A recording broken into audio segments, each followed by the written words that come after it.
years. And today I have my special guest. He is a big for global strategies, decoding US China competition with wit and solutions, and the author of the book, The Gods Must Be Crazy Too. No other than Mr. Saji Madapat. Welcome to Book 101, Mr. Saji, and can you please introduce more about yourself that I miss? Thank you, Daniel. First of all, I would like to thank you. I'm a big fan of yours. I appreciate, everything you're doing, and especially promoting the book reviews and some of those, and from especially from the authors like me. Uh, I'm Saji Madapat. I'm born and brought up in the God's own country. There are about this is southwestern side of India. Some of me you may know there are about 30,000 crores, 30 ಮುಪ್ಪತ್ತ- no, 30,000 crore goats in that part of the world, especially in India. So out of that one, some of the especially the southwestern side of India, the state I'm coming from, it's known as the God's own country. I was born and brought up there, and that's a very we can get into the details of that, the God's own country later. I moved to United States in 1998, especially during the Y2K times.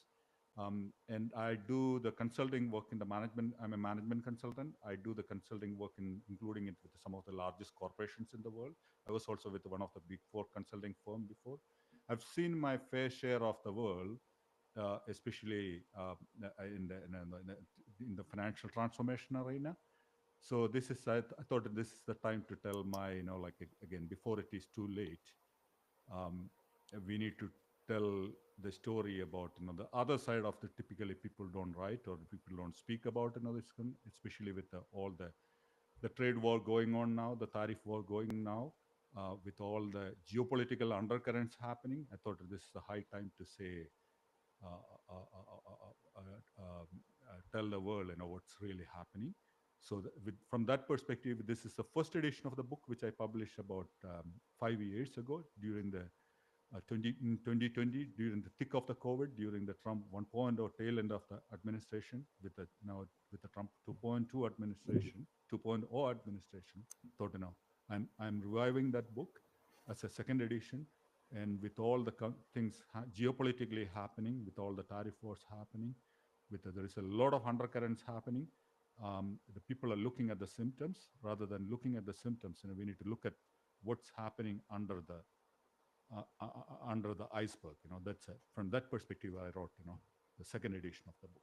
Thank you again, Daniel, for the opportunity to Mr. share. Saji, thank you so much for sharing your knowledge and wisdom to the world. Thank you.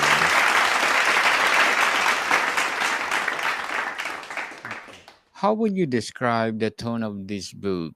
Is it satirical, philosophical, or a wild mix of both? It is a mixture of everything. It is telling a very some inconvenient truth, what's happening. If I say as it is, it's a typically there are a lot of books in this domain. Most of the books are from purely from the scholarly perspective, purely from the academic perspective, or purely from telling the story as it is. But this most of these truths are inconvenient truths. So I'm adding a layer of satirical aspect, like bringing the John Stewart or that kind of satire, and bringing giving a little bit of quote to the satirical elements, so that way we can take the sting out of. So it is a What inspired the title The Gods Must Be Crazy Too? Does it tie into a cultural myth, personal belief, or pure mischief? It is. I'm a big movie buff. I used to be with the AMC theaters also for a while. As a global financial system architect.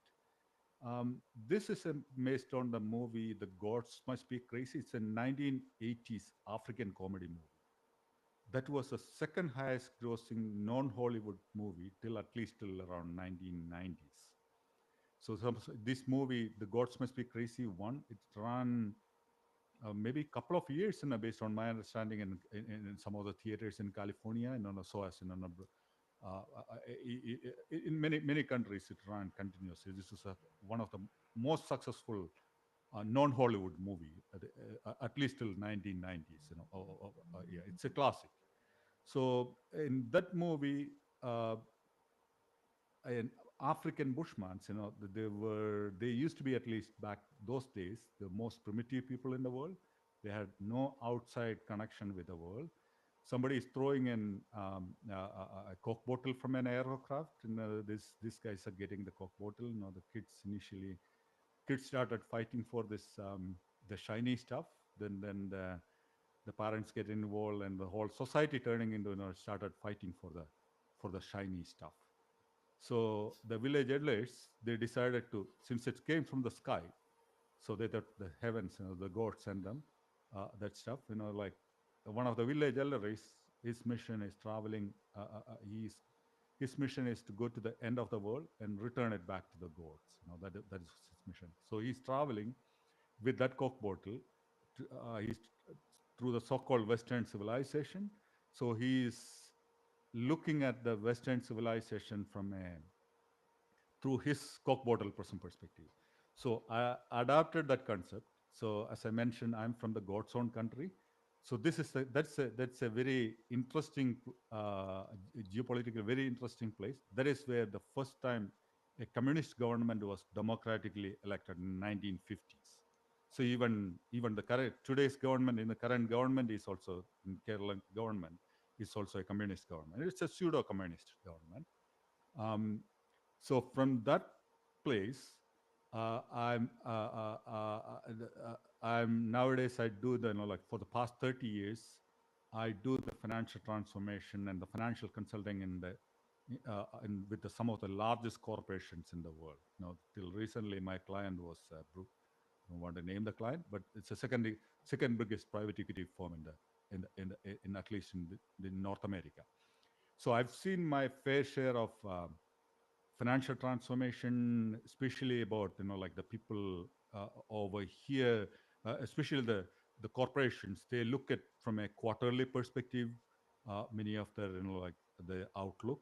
So as the government, if you take a look at it in every 2.5 years or every 2 years, it's a midterm or or presidential election happening. So the people, the outlook over here is a very short term outlook versus the corporation's outlook is like pretty much every quarter they need to please the stock market. So from that perspective, from that outlook, and with the I'm comparing with the what's happening with especially with the Chinese perspective, their outlook is from a half a century perspective, or century perspective, or their main minimum outlook is about their plan is around 5 year plan versus our plan is over here quarterly plans. So very short term minded perspective we're looking at it.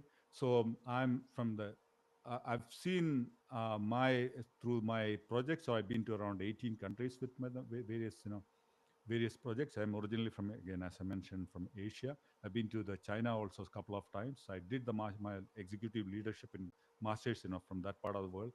So from that perspective, so in my very first book, my subtitle of the book was my tiger ride from the cradle of communism to the catacomb of capitalism.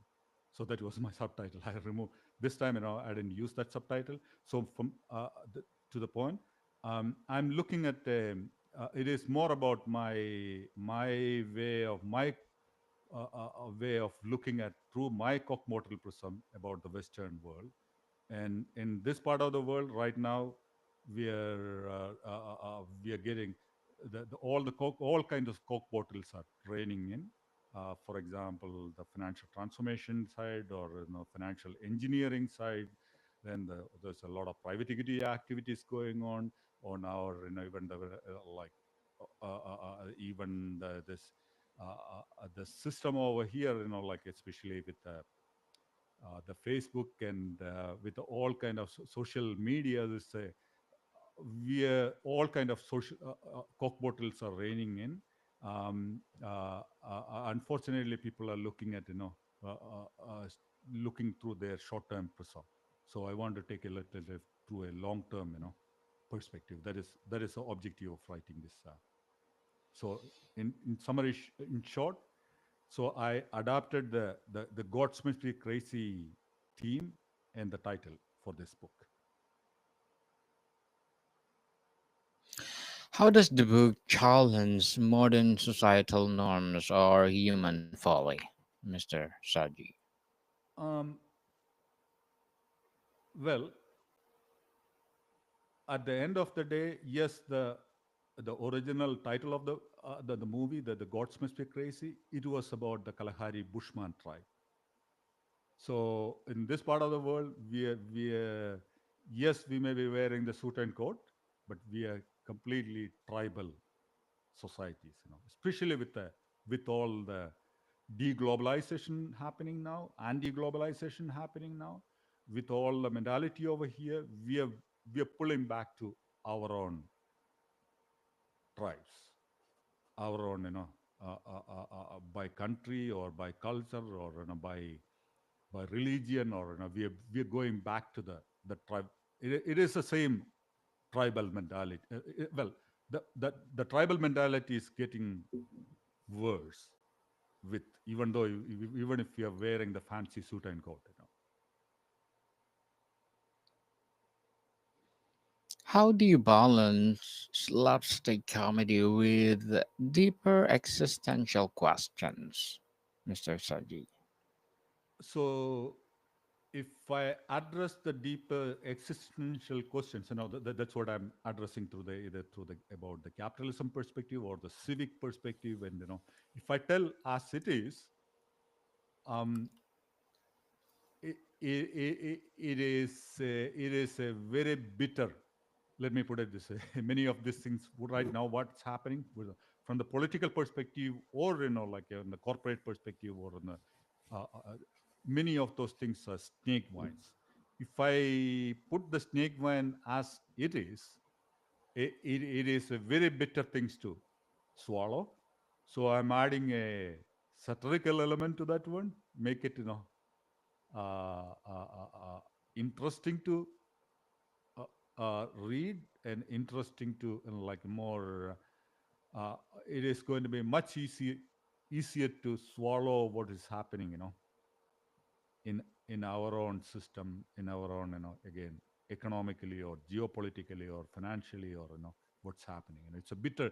It is a. I thought, with the element of satire, I can, it is help us to better understand, better to swallow the better this bitter pill. Yeah.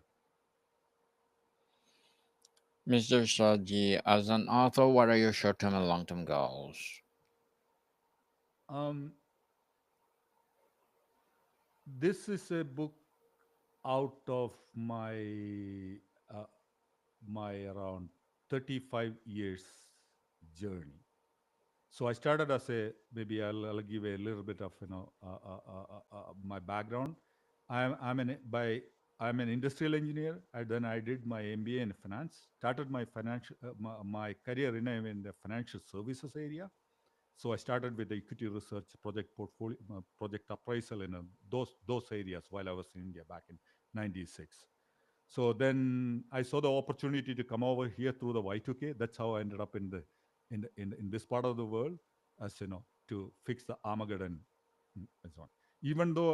Even if I'm working on the other side of the financial transformation and all those areas, I'm always I'm like especially with my MBA, and I'm always curious. I do have a research mentality, and I'm always curious about what is happening around the world. Specifically, coming into this, the opportunity to get into this specifically, or even, and I'm more of an accidental writer. So the way I got into this book, especially the very first edition, 2020, So good or bad, I lost my job one reason or other in early 2020. And those days, I thought, let me take a little bit of a break. And I was in a very attractive consulting field.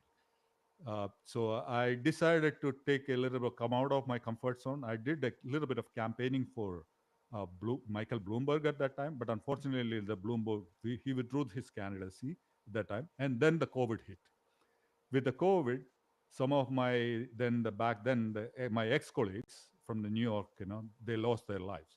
So in short, I was not sure about at that time. And I say, may remember, there was no medicine, there is no vaccination, there was nothing, on the COVID front. So I was not sure how long I'm going to live. So I thought, let me make my facts straight. So then I wrote a couple of blogs in LinkedIn. Maybe that's about that was a little bit a haragiri I did. So it was not very pleasantly about the kind of financial transformation and the financial engineering kind of stuff which I was doing. I was not writing very pleasantly about that aspect of. So because of that one, many people, many of my LinkedIn friends, they unfriended me. So I thought, anyway, um, so let me anyway. I'm already wet, so let me go and take a swim. So in short, I decided to publish that one as those blogs as a about a short book, around 50 pages book. That book even got me in a much bigger trouble. So people started calling me as a communist with that book. So even Amazon unpublished that book a couple of times. Again, I literally went after. Typically, when you're dealing with Amazon and as a vendor, it's a different kind of experience. As a customer, they bend over backwards, and I was the only explanation they gave me was the customer experience. So then, literally, I used my First Amendment rights. Literally, with the legally, I went uh, take some actions. So when I managed to go to publish the book. And in short, then literally they challenged my my mojo in a way. So I decided. Then a couple of months I spent a couple of, in fact, and meanwhile, the economy came back, but nobody wanted to hire me because of that. Especially in the big four consulting world, they don't want to hire me because of that. Everyone does the background check on. So they found the book, and they don't want to hire me because of the book. So in short, then anyway, I was unemployed, so I had no other option, and they challenged my own identity in a way, through this book. So then couple of 5 6 months solid I spent that on this book, and I converted this book into the from 52 pages book to around 100 and around 195 pages book. Then the people started recognizing the book, and even those who said negative things about this book, they found the value in it. Some of those, like the big four partners itself, they helped me to translate the book to around 18 different languages. For example, the Hebrew translation was done by the partner at Tel Aviv, the, one of the big four partner at Tel Aviv. And the French translation was done by, in fact, German translation was done by the country head of Accenture's country head in China. He was also involved in another, translation was also involved by the country heads of some of the European country heads of some of the big four consulting firms. So in short, I got my mojo back, and the people started recognizing it was a bestseller in almost all the languages in which was published, Amazon bestseller. And I managed to get it. And because of that project, also I got a fantastic opportunity at one of the second largest alternate investment management firm in 2021 onwards. So in short, um, yeah, this my the way you about coming back to your question. So when I'm looking at when you in this kind of scenario, you need to have it in the you need to in it for a long haul. So what I put is, rather than looking at, again, there are lots of books, like, again, the whole, if you look at the social media, or even if in conventional media, if you look at all the lot of China bashing going on, lot of perspective from the, like various, but I found it mostly they're looking at the symptoms. They're very looking at a very short term point of view. So rather in this book, what I'm doing is I'm looking at the history of what happened past 50 years, or even when you're talking about the FDR and Theodore Roosevelt, you're talking about over 120 years history. I'm looking at. Then I'm projecting what's going to happen.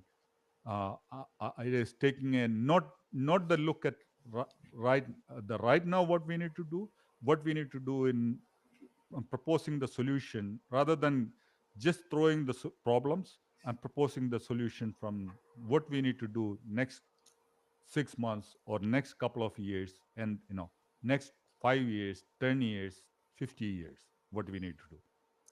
Mr. Saji, good Mhm. luck to your goals and looking forward for more success. And before we wrap up our discussion for today, I'm inviting you to please do listen to my other podcast, people, my other podcast, because my abstract essay is always already in fifth season, abstract poetry in second season, and my book 101 review in fifth season too. Comedy 101 in second season, and my food 101 in fifth season as well. Geography 101 in fourth season, and my baby podcast Law 101 and Mental Health 101. Love letters in its third season, and movie 101 review, music 101 in fourth season, and science 101 and sex 101 in its first season. Please listen to them wherever you listen your podcast. So, Mr. Saji, what's one question you wish someone would ask about the gods must be crazy too? What question you can you repeat the question again? I'm sorry. What's the one question you wish someone would ask about the gods must be crazy too? um yeah, first of all, and especially about the title itself, like people are those who didn't see the movie, they are very curious about the title, why, the title, then the cover page itself, why I come out with the tired Uncle Sam, looking at what is the boy doing, looking through the cock bottle. What is he doing? Why am I putting? And again, if you look at again, as she was showing earlier, the first cover had the tiger. It was more about my tiger rider. But this time I tried to portray from an Uncle Sam riding the donkey, and an angry donkey, and a charging elephant. So the people are, so it is, so I'm through the title, through the book cover, I'm trying to raise some questions so that they can find the answers in the book. That's what I'm trying to do. Mr. Saji Madapat, thank you so much for sharing your knowledge and wisdom to the world. So can you please invite our listeners to support all your books? Thank you, Daniel. I'm honored to have this opportunity. I'm a big fan. Yeah. So where do people buy your book, Mr. Saji? You can get it right now. It is available only in Amazon. Whichever the country, which you can, if you search by the Gods Must Be Crazy too, you can get the book. Um, Pretty soon, well, by the end of within a week, it's going to be available on Ingram Spark and other website also. For the short term, the digital book will be available only in Amazon. Long term, pretty soon, and it will be available in around 40 different platforms in around 200 different countries. Thank you. Well, people, let's support Mr. Saji Madapat because if you support him, for sure, more and more and more empowering books like this to come. So, Mr. Saji, thank you And so much if for I your may time. add, from August 21st through August 25th, this book is going to be free in digital book. The Kindle book is going to be free in all Amazon Kindle platforms and in every country. Every country. Yes, people, let's support Mr. Saji Madapat because if you support him, for sure, more and more empowering books like this to come. So, Mr. Saji, thank you so much for your time. Thank you, Daniel. I'm honored, and I really appreciate the opportunity. And I'm a big fan of yours on everything you are doing for other authors. Yeah. Thank you so much, Mr. Saji, and more to come, people. See you soon.